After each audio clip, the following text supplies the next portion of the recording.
नमस्कार साथियों मारुति सुजुकी में जॉब पाने के लिए आपकी पढ़ाई लिखाई कम से कम 12 क्लास तक होनी चाहिए।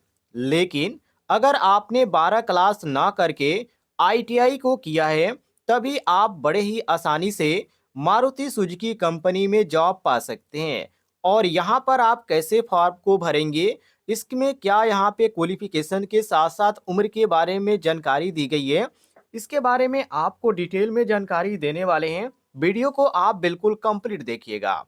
और मैं आपको बता दूं साथियों, जॉब पाने के लिए बस आपको मारुति सुजुकी के ऑफिशियल कैरियर वेबसाइट पे जाना है, जैसे कि आप यहां पर देख सकते हैं www.marutisuzuki.com की ऑफिशियल वेबसाइट है। वहां पर जाकर आपको ऑनलाइन अप्लाई करना होगा। तो चलिए इसकी वेबसाइट पर आपको लेकर चलते हैं।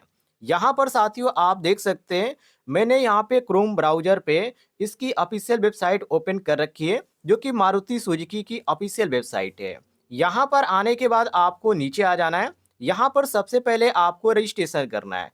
तो यहाँ पर साथियों एक ही कैटेगरी आपको देखने को मिलेगा TW का, क्योंकि यहाँ पर टेम्पररी वर्कमैन के अंतर्गत यहाँ पर पोस्ट पर भर्ती निकल के आ रही है। अब इसमें आपको सबसे पहले क्या फिल करना है, मोबाइल नंबर फिल करना है। इसके बाद ओटीपी पे क्लिक करेंगे, आपके मोबाइल पे ओटीपी जाएगा, वेरीफाई करेंगे।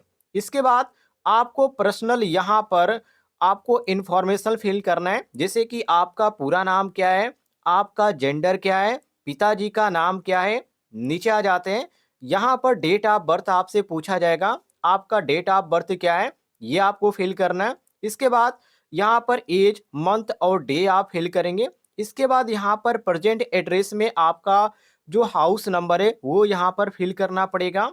आपका जो गली गांव है उसका नाम आप लिखेंगे। नीचे आ जाते हैं, अब यहाँ पे राज्य पूछा जा रहा है, किस राज्य के आप रहने वाले हैं, ये आप यहाँ पे सेलेक्ट करेंगे। इसके बाद जिले का नाम आप सेलेक्ट करेंगे। आपका पिन कोड क्या है, आप यहाँ पर पिन कोड फिलअप करेंगे। और यहाँ पर ध्यान रखिएगा, प्रेजेंट और परमानेंट एड्रेस आपका एक है, तो आपको यहाँ पे टिक कर देना है। सेम आपका ऊपर जो लिखा आपने है वो नीचे यहाँ पे लिखा हुआ आ जाएगा। तो ये सब आपको भरने की जरूरत नहीं पड़ेगी। लेकिन आपका अलग अलग एड्रेस है, तो वही चीजें आपको यहाँ पे परमानेंट एड्रेस में भरना पड़ेगा, जो कि अलग अलग होगा। ये आप भर सकते हैं। इसके बाद यहाँ पे कैटेगरी आपसे पूछा जाएगा, किस कैटेगरी के आप हैं, तो ये आप यहाँ पे कैटेगरी सेलेक्ट कर लीजिएगा। इसके बाद यहाँ पे मूल निवासी प्रमाण पत्र पूछा जाएगा, तो आप का मूल निवास कहाँ है, आपको यहाँ पर क्लिक करके सेलेक्ट कर देना है। इसके बाद आपको वैवाहिक स्थिति के बारे में बताना है, आप सिंगल है तो सिंगल पे क्लिक कीजिएगा, यदि आप मैरिड है तो मैरिड पे क्लिक कीजिएगा, अदर है तो अदर पे क्लिक कर सकते हैं। इसके बाद यहाँ पर आपसे वैकल्पिक मोबाइल नंबर पूछा जाएगा, तो जो भी आपका मोबाइल नंबर होगा आप यहाँ पे फिल कर दीजिएगा। इसके बाद ईमेल आईडी आपको फिल करने की जरूरत पड़ेगी। ब्लड ग्रुप आपका कौन सा है ये आप फिल कीजिए। इसके बाद साथियों आधार नंबर आपको फिल करना है। आपका पैन नंबर क्या है, आपको पैन नंबर फिल करना पड़ेगा। अब यहाँ पे एजुकेशन का यहाँ पे डिटेल आपको फिल करना पड़ेगा, जैसे कि 10वीं में आप किस कॉलेज से पास हुए हैं, तो 10वीं आपका कॉलेज का जो नाम है 10वीं का में आप जहाँ पढ़े वो आपको फिल करना है। इसके बाद यहाँ पर आपसे फिल करने के लिए कहा जाएगा व्यवसायिक व पत्राचार, मतलब यहाँ पे ये कहा जा रहा है कि आप रेगुलर हैं या नहीं, तो आप रेगुलर पे क्लिक कर दीजिएगा। इसके बाद साथियों यहाँ पर आपका कोर्स का स्टार्टिंग पूछा जाएगा, आप 10वीं कब यहाँ पर पास किए, मतलब कि एडमिशन आपने कब लिया और आप कब इसमें पास किए, कितने परसेंट आपका था। 12वीं का भी सेम का आपको देखने को मिल जाएगा प्रोसेस। अब यहाँ पर मेन आता है आईटीआई का। जी हाँ, अब यहाँ पर आईटीआई का आपको फिल करना पड़ेगा, क्योंकि ये जो भर्ती निकल के आ रही है आईटीआई पास के लिए निकल के आ रही है। तो आईटीआई कॉलेज का नाम आपको यहाँ पर फिल करना है। इसके बाद आईटीआई कॉलेज का लोकेशन क्या है, मतलब कि कहाँ पर वो कॉलेज है, उसका स्थान का नाम आपको लिखना पड़ेगा। इसके बाद साथियों आप नीचे आ जाते हैं, तो यहाँ पे पूछा जा रहा है आईटीआई टाइप, मतलब कि संस्थान आपका किस टाइप का है, गवर्नमेंट है या प्राइवेट है। तो हमारा साथियों प्राइवेट है, हम प्राइवेट यहाँ पे सेलेक्ट कर लेंगे। इसके बाद ट्रेड पूछा जाएगा, किस ट्रेड से आपने आईटीआई का कोर्स किया है, तो आपको यहाँ पे ट्रेड ढूंढना पड़ेगा। जैसे कि मेरा इलेक्ट्रीशियन ट्रेड है, तो मैं यहाँ पे इलेक्ट्रीशियन सेलेक्ट कर लूंगा। आप यहाँ पर देख सकते हैं इलेक्ट्रीशियन आपको देखने को मिल रहा है। अब मैं इलेक्ट्रीशियन क्लिक कर लूंगा।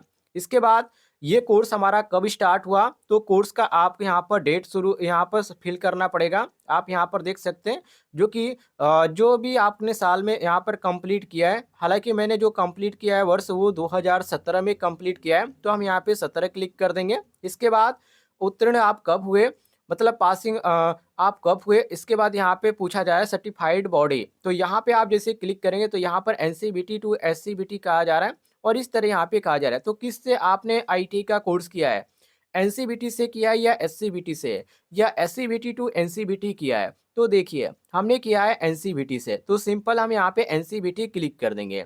इसके बाद पूछा जा रहा है कि आईटीआई में आपका परसेंटेज कितना था, तो जो भी आपका प्रतिशत था वो आप यहाँ पे फिल कर दीजिएगा। यदि आपके पास एक्सपीरियंस होगा तो आप इस पे टिक करेंगे, तो ये सभी डिटेल आपको फिल करने की ज़रूरत पड़ेगी, जो कि फैमिली के बारे में होगा, सब कुछ आपको फिल करना पड़ेगा। ये सारी चीज़ें आपको फिल कर देना है और यहाँ पे साथियों कंप्यूटर के बारे में आपको नॉलेज है या नहीं है, उसके बारे में यहाँ पर फिल करना पड़ेगा। ये सारी चीज़ें आपको फिल करना है। इसके बाद अब यहाँ पे नीचे आ जाइए, सब कुछ यहाँ पर टिक करते हुए नीचे आ जाइएगा। पिता का नाम, फादर यदि आपको कोई डिपार्टमेंट में काम करते हैं तो आप वहाँ पे दे सकते हैं, अन्यथा आप छोड़ सकते हैं। सेम प्रोसेस मदर में भी है, सिस्टर में भी आपको देखने को मिलेगा। अब यहाँ पे ज़रूरत पड़ेगी फ़ोटो अपलोड की, तो फ़ोटो आपका पीएनजी में होना चाहिए या जेपीजी में, या यहाँ पर मैक्सिमम साइज़ जो दिया गया है, आप देख सकते हैं 2 एमबी यहाँ पे रखा गया है, तो ज़्यादा से ज़्यादा 2 एमबी होना चाहिए। इसके बाद यहाँ पे कोविड का आपका क्या आपको कोविड 19 पहले हुआ है? तो यदि हुआ होगा तो येस और नो करके आप सेलेक्ट कर सकते हैं। क्या आपने वैक्सीन ले चुके हैं? तो आप यहाँ पे येस नो कर सकते हैं। वैसे सब लोग यहाँ पर वैक्सीन लिए होंगे, तो हम यहाँ पे डन पे क्लिक कर देंगे। इसके बाद साथियों आप नीचे आ जाएँगे तो सब कुछ यहाँ पर पढ़ने के लिए कहा जाएगा। आप पढ़ लीजिएगा, आप पढ़ना चाहते हैं तो। वैसे यहाँ पे नॉलेज के लिए आप पढ़ लीजिएगा। सब कुछ पढ़ने के बाद आपको यहाँ पर सेव एंड नेक्स्ट का ऑप्शन मिलेगा। जैसे सेव एंड नेक्स्ट पे क्लिक करेंगे पूरा आपका डिटेल्स शो होगा, सब कुछ आप मिला लीजिएगा और नीचे आपको सबमिट का ऑप्शन मिलेगा। वहाँ पे आप सबमिट कर दीजिएगा और ये जो फॉर्म है आपका फिलअप हो जाएगा। तो साथियों कुछ इस तरह से आप अपने मोबाइल के द्वारा भी फॉर्म फिलअप कर सकते हैं, बिल्कुल आसान है, ऐसा मौका आपको नहीं मिलेगा। जानकारी पसंद आई होगी तो वीडियो पर लाइक ज़रूर कीजिएगा।